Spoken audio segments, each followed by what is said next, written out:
275 new cases since our last update. Climbing coronavirus cases in Victoria, creating unsteady ground as the federal government counts the rising cost of the crisis. A quarter of the national economy with Victoria is in lockdown. With an eye to the post-lockdown economy, extending loan guarantees for small and medium businesses. $1 million over a longer period of time, 5 years. As support via other schemes like JobKeeper remain in the spotlight. Casual workers, people in the arts and entertainment sector. What we need to do is to make sure that no more people get left behind. We're extending the JobKeeper program for another 6 months until the 28th of March 2021. Tighter tests and lower rates to apply for the pandemic payments pushed out to prevent a September cliff. Plus a drop in the coronavirus supplements for job seekers who could face penalties if they turn one down. Our plan for those who aren't in a job is to help them get into a job or train them for a job. This is the next step in our journey.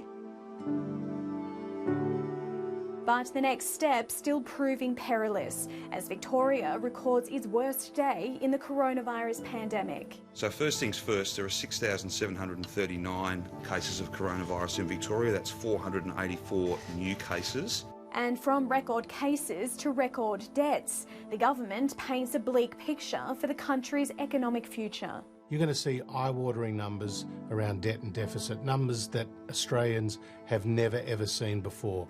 Australians already know that the economy's in bad nick, but what they need to hear from the government is what is the government going to do about it? The numbers adding up to the biggest budget deficit since World War II. These harsh numbers reflect the harsh reality we face. An $85.8 billion deficit predicted for 2019-2020, blowing out to more than $184 billion by the end of this financial year. Money the government says they had no choice but to spend. To boost our health system, to protect jobs, to protect livelihoods. I mean, in the circumstances, what was the alternative?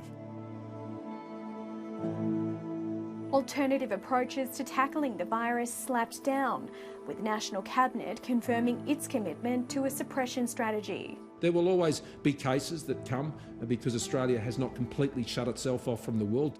As Melbourne, still shut off from the rest of the country, prepares for its first weekend under a mask mandate. Lauren Darragh, Sky News, Canberra.